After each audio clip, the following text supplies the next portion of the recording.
আপনার মেয়ে বা বোন সে কি হোস্টেলে থাকে বা সে কি কোনো ছাত্রী মেসে থাকে? সে যদি হোস্টেলে থাকে শহরে বা ছাত্রী মেসে থাকে তাহলে তার প্রতি নজরদারি আগের যে কোনো সময়ের চেয়ে আপনাকে বাড়াতে হবে। কেননা প্রচুর কন্ট্রাক্ট ম্যারেজ বা চুক্তি ভিত্তিক বিয়ে সম্পন্ন হচ্ছে।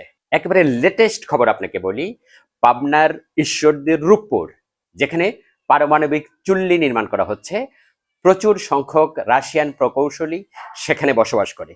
এক দুইজন তারা তাদের গার্লফ্রেন্ড বা বন্ধুকে নিয়ে এসেছে অথবা স্ত্রীকে নিয়ে এসেছে, আর সবাই প্রায় হাজার খানেক রাশিয়ান ওখানে বসবাস করে। এই যে হাজার সংখ্যক রাশিয়ান প্রকৌশলী সেখানে বসবাস করে, কর্মকর্তা সেখানে বসবাস করে, ওদের প্রায় সবাই সিঙ্গেল। এই সিঙ্গেল মানুষগুলো চুক্তিভিত্তিক বিয়েতে লিপ্ত হচ্ছে। বহুদিন ধরে এটা হয়েছে, খবর প্রকাশ পেয়েছে পারিবারিকভাবে। পরিবারগুলো এগুলো জানার পরেও তারা কিন্তু মুখ খোলে না, মান ইজ্জতের ভয়ে, যে তার বোন চুক্তিভিত্তিক বিয়েতে লিপ্ত হয়েছে রাশিয়ানের সাথে, তার মেয়ে চুক্তিভিত্তিক বিয়েতে লিপ্ত হয়েছে কোন এক রাশিয়ানের সাথে।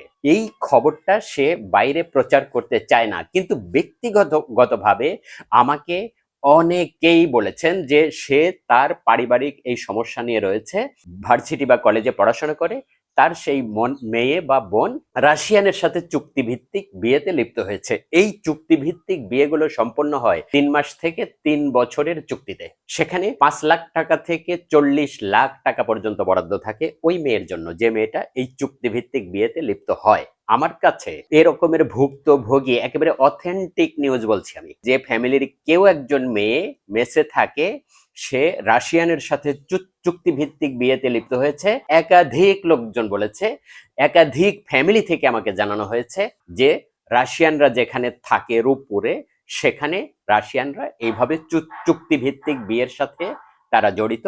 এবং বাংলাদেশের পাবনা, কুষ্টিয়া এবং নাটোর, এই 3 জেলাকে তারা টার্গেট করেছে। এবং এই 3 জেলার মিলনস্থলে যেহেতু রূপপুর, এই কারণে এই 3 জেলার মেয়েরা চুক্তিভিত্তিক বিয়ের সাথে রাশিয়ানদের সাথে জড়িত সবচেয়ে বেশি। 3 মাস থেকে 3 বছরের চুক্তি হয় এবং 3 লাখ টাকা থেকে শুরু করে 50 লাখ টাকা পর্যন্ত এই চুক্তিতে আবদ্ধ হওয়া যায়, এবং সেভাবেই তারা হচ্ছে। এই কাজগুলো দীর্ঘদিন ধরে চলছে। আমাদের শরিয়া কি চুক্তি ভিত্তিক বিয়ে অ্যালাউ করে? যদি না করে থাকে তাহলে এই অবৈধ কাজটা আমাদের দেশে ব্যাপক হারে চলছে। আমি তো শুধু রাশিয়ানদের কথা বললাম, শুধু ভুক্তভোগী ফ্যামিলি তাদের নিজের কথা জানায়নি, তারা তো সবকিছু ভেতরের খবর জানে। ওই মেয়েটার মাধ্যমে, তার কন্যা বা তার বোনের মাধ্যমে সবকিছু জেনে ফেলেছে যে কত বেশি সংখ্যক মেয়ে রাশিয়ানদের সাথে এভাবে চুক্তিভিত্তিক বিয়েতে লিপ্ত হয়েছে। যেখানে মেসে থাকা বোনটি বা মেয়েটি প্রত্যেক সপ্তাহে শুক্রবারের ছুটিতে বাড়ি আসতো, সেই মেয়ে এখন বাড়ি আসে না। রূপপুরে বন্ধ থাকে শুক্রবার এবং শনিবার। তারা এই শুক্রবার শনিবারে 2 দিনই সেখানে তারা লিভ টুগেদার করে, যেখানে রাশিয়ানরা থাকে সেই সিটিতে যে ওই মেয়েটি থাকছে। ফ্যামিলির লোকজন জানে না, সে ভাবে যে পড়াশোনার চাপে মেয়েটা বা বোনটা মেসে আছে, হোস্টেলে আছে, এটা জানে। সে যদি 3 মাসের চুক্তিতে এসে থাকে তাহলে 3 মাস পর্যন্ত চুক্তি বলবৎ থাকার পরে সে একবারে টাকা দিয়ে দেয় না। প্রত্যেক মাসে মাসে 5 লাখ টাকার চুক্তি হয়ে থাকে, তাহলে 5 লাখ টাকা দিবে হয়তো 5 মাসের জন্য বা 3 মাসের জন্য। তখন এই 3 মাসে ভাগ করে যে টাকা হয়, মাসে মাসে সেই টাকাটা দিয়ে দেয়। এইভাবে চুক্তিভিত্তিক বিয়ে বা কন্ট্রাক্ট ম্যারেজ গুলো রাশিয়ানদের সাথে আমাদের বোনেরা, আমাদের কন্যারা এভাবে করছে। আপনার সন্তান কোথায় থাকে, আপনার মেয়েটা, আপনার বোনটা কোথায় থাকছে, সে কিভাবে ছুটিটা উদযাপন করছে, তার প্রতি নজরদারি বাড়ান। এবং এই চুক্তি যখন শেষ হয়ে যাচ্ছে তখন আবার নতুন করে চুক্তি যদি তার সাথে ওই রাশিয়ান নবায়ন করতে চায় তাহলে সে আবার নবায়ন করে নিচ্ছে। ওই রাশিয়ান যদি চুক্তি নবায়ন করতে না চায় তাহলে আরো তো রাশিয়ান আছে, নতুন রাশিয়ানের সাথে সে আবার চুক্তিভিত্তিক বিয়েতে লিপ্ত হচ্ছে। এই হলো আমাদের বর্তমানে অবস্থা।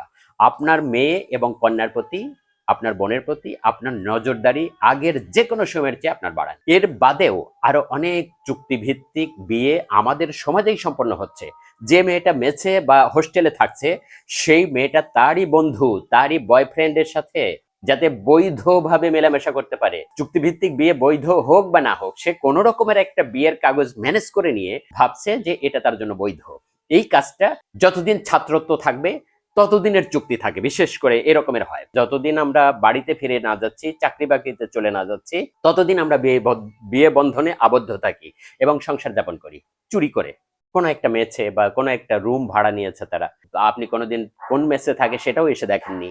অথচ আপনার মেয়ে, আপনার বোন আমাদেরই কোনো আত্মীয়, সে কিন্তু এইভাবে তার বয়ফ্রেন্ডের সাথে চুক্তিভিত্তিক বিয়েতে বা কন্ট্রাক্ট ম্যারেজে লিপ্ত আছে। চুক্তি রয়েছে, ছাত্রত্ব শেষ হলে বিয়ে শেষ, আমরা ডিভোর্স দিয়ে চলে যাব, এবং ফ্যামিলি জানবে না, পাড়ার মানুষ জানবে না, সমাজ জানবে না যে তারা বিয়ে বন্ধনে আবদ্ধ ছিল এবং তারা এইভাবে বিবাহিত জীবনযাপন করেছে। সে কিন্তু কুমারী হিসেবেই থেকে গেল। নতুন করে ফ্যামিলি যার সাথে বিয়ে দিচ্ছে তার সাথে আবার সে বিবাহ বন্ধনে আবদ্ধ হচ্ছে। সমাজ জানছে যে সে কুমারী, অথচ সে কুমারী ছিল না, কন্ট্রাক্ট বিয়েতে এতদিন লাইফ লিড করেছে। এই হলো আমাদের সমাজের বর্তমান হাল হকিকত।